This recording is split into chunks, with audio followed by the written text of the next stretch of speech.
Her lips which whisper, like reeds on the wind, wet with moisture sprung from a well deep within, whispers, like the petals of an iris, the reedy blossom which weathers and is not trodden down for long.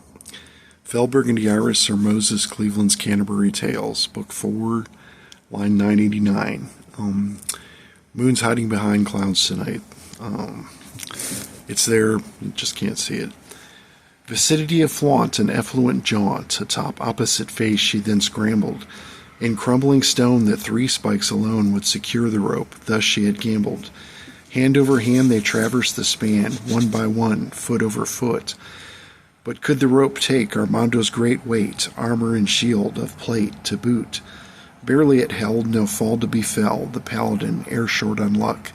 The chasm now crossed with lives not yet lost, rope taut, no chafe for to pluck. 2 passages be across chasm to sea, one opposite, one off to the right. What passage ignored on hindsight of gorge, in the shadows it shied from the light. Sly on the right, quite narrow and slight, the direct path seemed far more inviting. Straight ahead it had led, beneath the lava bed, to a shaft, damp, cold and biting. A difference in nature of color and texture, in the caverns the magma capped over. An eerie descent, the path led direct to a realm made of stone, far, far older. Near round in place it opened to space, the shaft had no bottom apparent. Dropped from the summit the torchlight did plummet, revealing webs the dark took for transparent. Back now they went, prepared not as of yet, the shaft to traverse by what means.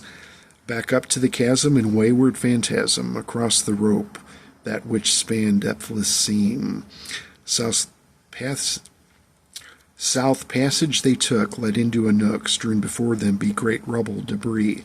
The south passage lapse, cut short by collapse. A side chamber left remained for to see. A boat rest within, upturned it had been, rotted away the craft crumbled when touched. Under it lay amidst equal decay, coin copper, indeed quite a bunch. For satchel and sack, purse and backpack, brought forth albeit yet brimming a fill. Not completely a waste, he thought with distaste, was the jaunt to this miserable hill. But one last recourse, the whole to the north, perhaps led it to far greater plenty, remitting the cost for life ready lost. More copper grindella halfpennies be. The north cleft meandered off to the left, then protracted it to caverns wide open, affront to the senses of awful immenses, and dung the stench of fresh carrion. He no longer bored, Fred drew forth his sword, as Nigel alighted bright his cudgel. Catania her dagger with sword for to parry, what watchers were affray, hence yet to budge. The beast of the hunt through tusks did it grunt and squeal, as leering its eyes gleamed with fire. What froth flung with glee of quarry to be, simple its thoughts full of beastly desire. There fast on its heels, behind snorts and squeals, came yipping babble and shadowy shades, burning like charcoals, a malefic glow, eyes burning bright with the ire of Hades.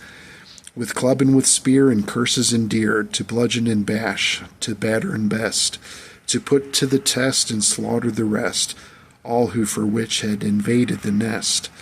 Burst from the gore of a malfeasant boar, Fred vomited blood as forward he heaved.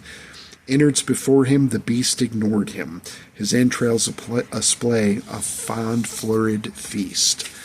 Eviscerated was Saul too agape, in awe at the spectacle before him. Of Fred not quite dead, all over he bled, his fallen head where his heart had once been. In carnage they wallowed, the things that had followed, the watch beasts feral, which did all the work.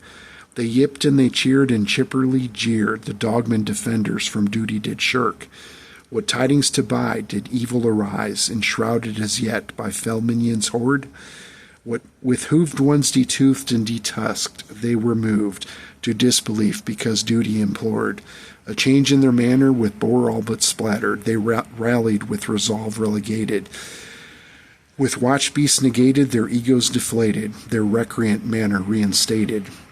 You killed my friends, and your reprobate den I'll renovate in remuneration. In refulgent splendor with refurbished members I'll flagellate with flagrant fixation. In enumerate station, echoing exsanguination, I'll enfranchise your imminent extinction. With obsessive compulsion, I'll expedite expulsion, presuming a presumptuous revulsion. Spat she with fell purpose amongst other curses, as she sated her rage with vengeance. Of blood in their veins not one drop remained, shorn limb from limb was the penchant. 20 or more, indeed quite a chore, a handful who spasmed and bled. True to her word, in angst was she spurred, she repainted the dogman's dead in red. With tears trapped in time, she called for the lie, as she gathered her friends' vacant corpses. Cry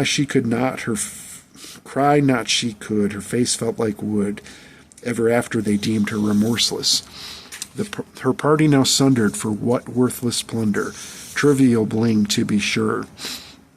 Would stint for the bold of electrum and gold, appease not of the loss for to cure.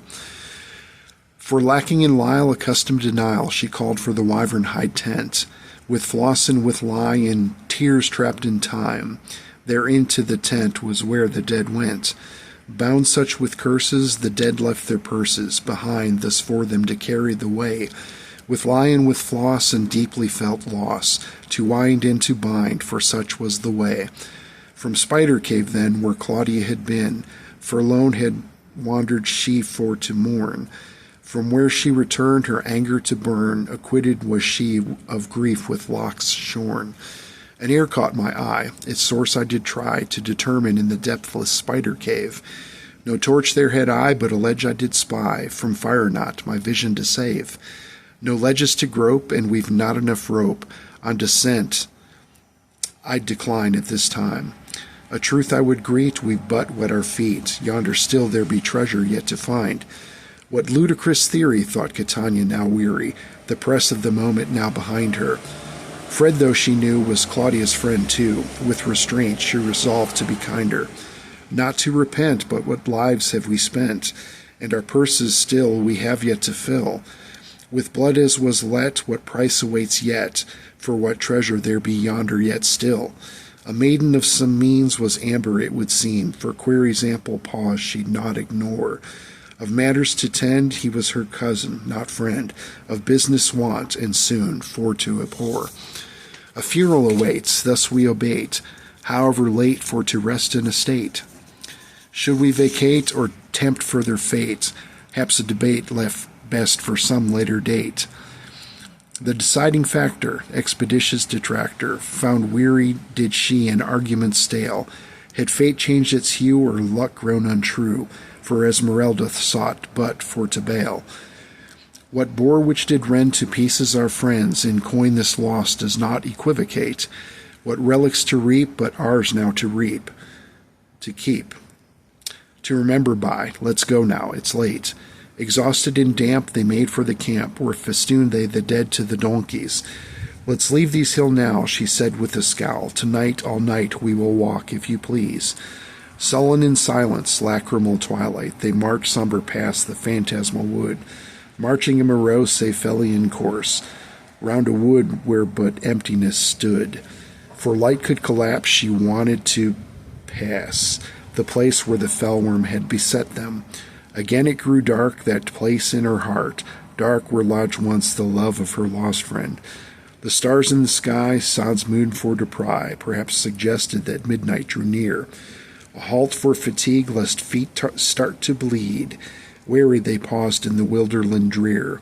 All but Armando, wherefore did he go? Absent and errant, unseen since the glade. Before she could ask, behind her a rasp, heard she in angst as forth stumbled in jade. From mouth had she bled, still and presumed dead. In tatters her accoutrements were torn. Proffered drink was she, then asked under what be the circumstances for which she was reborn. Said Jade, would you mind if I would first dine, then tell you my story, indeed I would. It's been quite a day, my nerves quite affray, a horse I would eat right now if I could. But where was Armando, Catania wanted to know, as she gave up to Jade her 2 rations. Consumed with such zeal, gone too were her meals. Catania's rivaled her indignation. A litter to drag? lest party should lag, asleep fast fell jade behind the donkeys. It find for a rest a neat little nest, made with furs and with slats from a tall tree.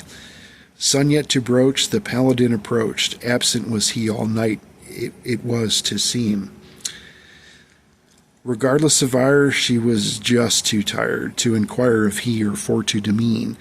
What day's length ahead and night newly bled out, and rain on the horizon likely. To cross the Black River the ford need be nearer, for flood waters would wash it outrightly. While past afternoon before the monsoon, with haste they crossed at the Black River ford. Their caravan train then crossed the flood plain, thus under the toll. Thus was the toll of vile Drakmar ignored. Yeah, there goes Fred.